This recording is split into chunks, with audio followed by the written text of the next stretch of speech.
Eh bien bonjour ou bonsoir à toutes et à tous, chers abonnés. Comme vous avez pu le voir en conclusion de cette nouvelle vidéo, eh bien nous allons parler de Kill Bill volume 2, qui est la suite de Kill Bill volume 1, qui était sorti en 2003. En 2004, Quentin Tarantino nous offre un peu la suite de ce diptyque de, euh, de son film. Et je l'ai ici, hein, je l'ai dans cette version, pareil, je l'ai dans ce très beau coffret à nouveau, qui est absolument fantastique. Regardez la gravé comme ça, un peu les images du film.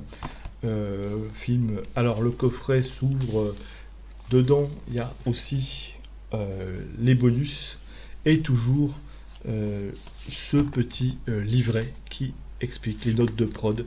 C'est toujours sympa avec aussi les images du film. Voilà, je vous encourage à prendre cette collection qui est vraiment très très bien faite. Cette édition qui a été très bien faite. Et voilà, ça regardez ça un petit peu, la qualité. Voilà, tranquillement. Alors, ça parle de quoi dans ce film? C'est la conclusion. C'est-à-dire, là, on retrouve le personnage de The Bride, la mariée, qui, après son escapade japonaise, revient comme ça aux États-Unis afin de se venger, cette fois, une bonne fois pour toutes, de Bill. Et on va découvrir quand même que sa quête va être loin d'être terminée. Et les deux derniers lieutenants un peu de son ennemi, c'est-à-dire Bud et Ellie Driver, vont encore se dresser sur son chemin avant d'arriver au boss final, un petit peu comme dans un jeu vidéo. Et donc, elle va s'apercevoir qu'il lui faudra encore affronter ces deux obstacles avant d'arriver au but une bonne fois pour toutes. Et pour arriver à son but, elle devra aussi se souvenir de ses dures années d'apprentissage avec Pai Mei, qui n'était autre que son très dur maître de kung-fu. Là encore, le casting, on a un très très bon casting. On a à peu près le même casting qu'on retrouve. Alors, on a Uma Thurman dans le rôle, cette fois-ci, de la mariée, dont on va découvrir enfin le nom, c'est-à-dire Béatrix Kiddo. David Carradine dans le rôle de Bill, Daryl Hannah dans le rôle de Ellie Driver, Michael Madsen dans le rôle de Bud. On retrouve aussi Lucy Liu, Gordon Liu. Bref, très bon casting pour un film, pour une seconde partie, qui n'a pas coûté la moins... c'est cher, hein, puisque je n'ai pas le budget, mais par contre j'ai les chiffres du box-office et il aura quand même rapporté 152 millions de dollars, hein, soit un petit peu plus que le premier. Alors, ce film, je l'aime bien. Alors, ce n'est pas non plus... Alors, beaucoup de personnes l'ont un petit peu... C'est vrai que en général, c'est un petit peu le moins aimé parce que, évidemment...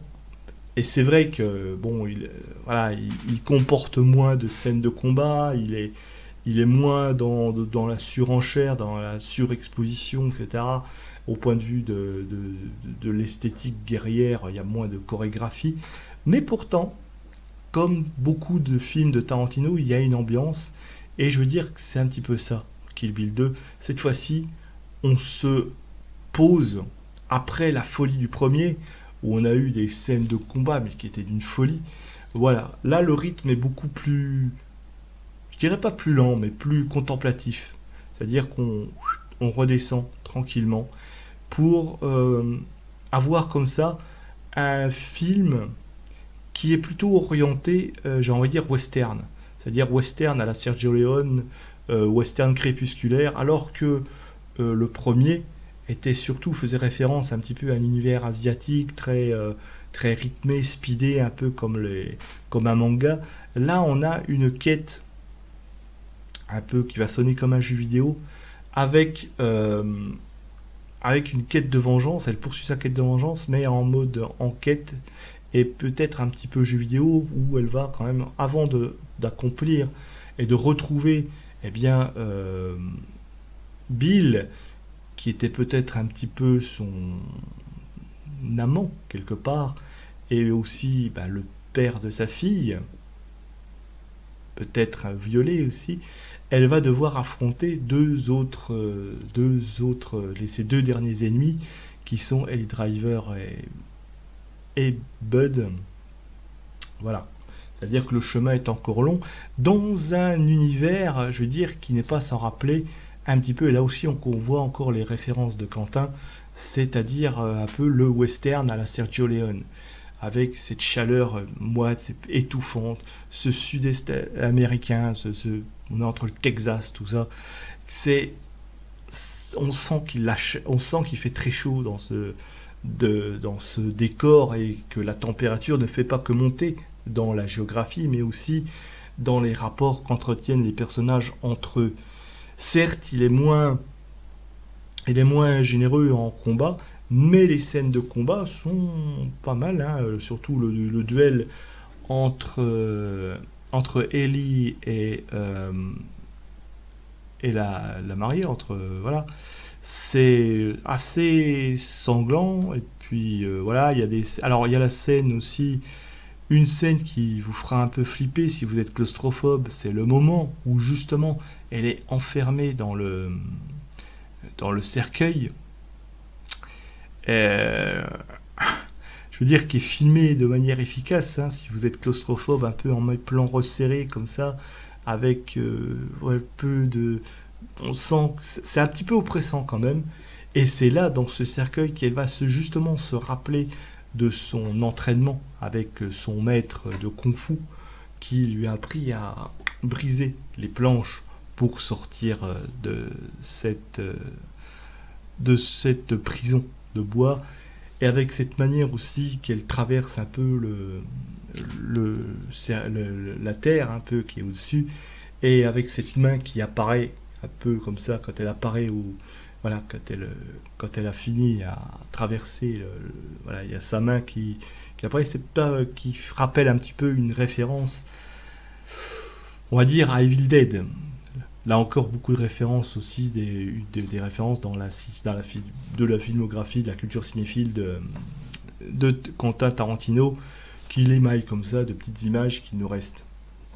C'est un film qui est très intéressant pour cela, c'est-à-dire pour montrer comment une femme en quête de rédemption, de vengeance, voilà, pour retrouver sa fille, est prête à aller jusqu'au bout, à prendre l'humilité et la patience, et finalement avoir l'objet de sa quête, c'est-à-dire tuer celui qui est responsable de son malheur. Et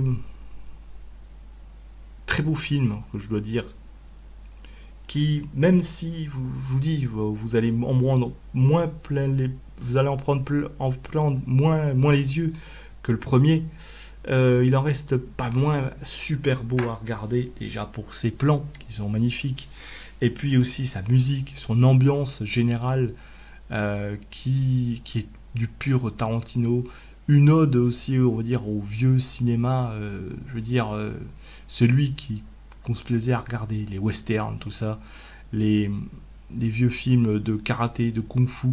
D'ailleurs, quand elle est avec son maître Pai Mei, on a l'impression de revoir les vieux films de kung-fu avec, comme il s'appelle déjà, Jackie Chan. On voit qu'il a bercé dans cet univers-là. C'est aussi un film un peu sur... c'est comme toujours dans les films de Tarantino, c'est que il n'y a pas de bon, il n'y a pas de méchant, quoi. C'est-à-dire les sentiments vraiment s'entremêlent. On va dire qu'il y a pas forcément que des salauds, mais des gens qui sont pas forcément trop bons, trop méchants, un peu. On voit que l'amour et la haine, finalement, se confondent. Et puis, c'est ça qui est intéressant. Ça touche son paroxysme, et finalement, en nous offrant une conclusion, je veux dire, une fin très heureuse et optimiste, finalement, sur l'image, la dernière image que l'on a du film, qui est celle d'une mère et d'une fille qui se retrouvent.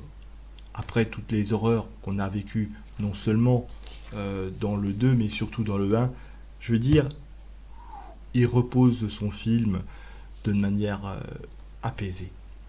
Voilà donc Kill Bill 2 qui vient conclure le film de manière plus, on va dire, plus zen, rapport à la culture japonaise. Un peu qui peut se... Alors, je vous dis tout de suite, le film peut se voir comme ça, un petit peu... On monte dans Kill Bill 1 et dans Kill Bill 2, on redescend avec des petits moments de tension quand même. Un combat contre, contre Ellie qui est assez bien chorégraphié à voir, qui fait plaisir. Et puis cette rencontre finale avec David Carradine, alias Bill, et où on a un petit peu des sentiments contradictoires dans cette rencontre, à la fois l'envie de la tuer, l'envie de tuer, l'envie d'aimer, tout ça qui se mélange, montrer qu'il n'y a que l'amour, qu'il n'y a rien qui sépare l'amour et la haine, finalement ce sont les deux facettes d'une même pièce, et c'est ça que l'on peut apprécier dans ce film.